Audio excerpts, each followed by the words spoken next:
Hey everybody, how's it going? Welcome back to Copper Jacket TV. So today we're going to be talking about whether or not all FPC members are covered by the Fifth Circuit's injunction against the ATF's new pistol brace rule, which takes effect in just a couple days. I went ahead and reached out to a friend of mine over at the FPC who got me in contact with somebody who is directly involved, and I've got an answer for you, so let's go and talk about it.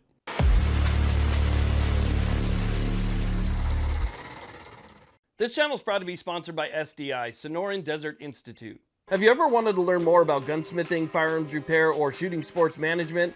Enroll in one of SDI's online programs or courses to take your hobby to the next level. Payment plans and funding options are available, so visit the link below or call 480-999-4767 to learn more. So I'm sure if you're watching this video, you know that the Fifth Circuit Court of Appeals granted an injunction in Mock v. Garland, which challenges the ATF's pistol brace rule, which is set to take effect, take full effect and full enforcement on the 1st of June. So this is a very important case because in this case, when the FPC took this to court, the FPC is basically representing all of their members. So when they took it to court and they filed on behalf of their membership. So that is a very important factor in this case. Now, when they got the injunction, it said that the plaintiffs were covered in the injunction, but it wasn't really clear as to who that applied to. So they asked for clarification, and they got their clarification, and I thought it was pretty clear. But even though it's pretty clear, sometimes there's some vagueness that can be, kind of misconstrued or misunderstood. And so I decided to reach out. And let's go ahead and talk about the clarification and what that means and what I was told. So in the court's response to the request for clarification, the court wrote this: "This clarification is granted for the reasons concisely set forth in the May 25, 2023 plaintiffs' appellant's reply to their opposed motion for clarification of injunction pending appeal. There, the appellants acknowledge that although a nationwide injunction would have functionally addressed the question of scope on which the plaintiffs now seek clarity, plaintiffs understand that one was not given. Instead, plaintiffs merely request clarification on whether their reading of the term plaintiffs to include the customers and members whose interests plaintiffs, Maximum Defense, and FPC have represented since day one of this litigation is correct." So they're basically saying it is correct. Now, the hang up here is whether or not it's day one, right? So it says that, since they've been representing since day one. The misunderstanding there is that you had to have been a member since day one. From my reading of this and the answers that I got back from FPC, it basically means that the FPC has been representing all of its members since the very beginning of this case. And they didn't just join as a corporation and then add members later. They filed the lawsuit on behalf of their members since day one.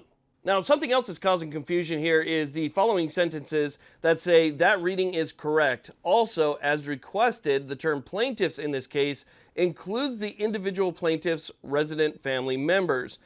Any relief beyond what is explicitly requested, which arguably would be tantamount to a nationwide injunction, is denied. Now, trying to remember, I'm not a lawyer, so this shouldn't be considered legal advice. If you need an actual attorney, get a good Second Amendment attorney if you have questions about something as important as this.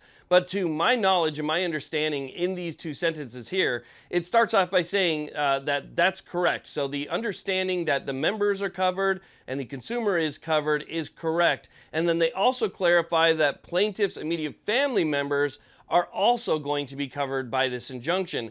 Anything further, which would be tantamount to a nationwide ban, would be denied, right? So they're not going to give it to absolutely everybody. It's just going to be the people who are members and the people who are customers, immediate family. That's pretty much who this injunction is going to work for. So since there was some confusion, I reached out. I talked to my buddy Brandon over there, who referred me to Cody, and I talked to Cody, and Cody basically said that yes, that means that FPC members are covered. And I basically just asked him in my questioning, hey, I just wanted to clarify that FPC members would be covered by this injunction. Again, his answer directly to me was yes, that FPC members would be covered by this injunction.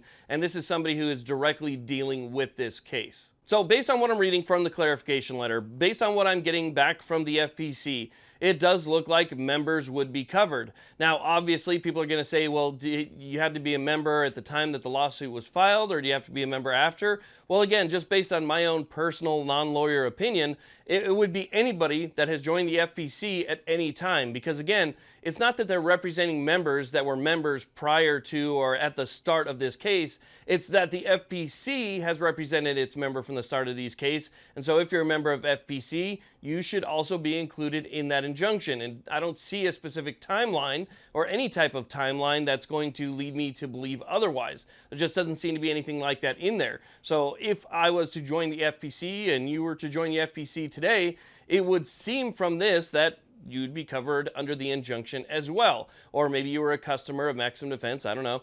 Whatever the case is, it seems like those people would be covered by this as well. So it's really interesting. Now, the thing that you have to remember is if something does happen, let's say, for instance, you go out and you say, oh, I'm covered by the injunction. So June 2nd, you head out to the range and you're using it and somebody makes a phone call. Next thing you know, the ATF, I'm just making up a scenario here. The ATF comes and they nab you, right? And you say, well, no, it doesn't apply to me. I'm covered under the injunction. Here's my FPC membership. That's going to have to be your argument, right, in court. So the chances are you're still going to get in trouble, but you're just going to have to prove that the Fifth Circuit's injunction as a FPC member applies to you. And so it's not necessarily a I'm not going to get in trouble for anything card. It's more or less like a get out of jail free card as long as you can prove it, right? So you have to feel pretty strongly about that injunction covering the members before you were to do something that could potentially get yourself in some trouble. It's not just like a blanket, I can do whatever I want and get away with the card, right? So since I reached out to the attorneys at the FPC and I got an answer back, I wanted to make sure that I shared that with you to hopefully maybe clear up some confusion about this. Again, it's, I'm not a lawyer, so I can't give you legal advice and tell you that everything is good to go and that you're okay. But again, as somebody who does this every single day for the past, 10 or 11 years, I can tell you that I have a lot of faith in it as myself. So anyway, I want to thank you all very much for watching. I really do appreciate it. Please like, subscribe. Have a great day.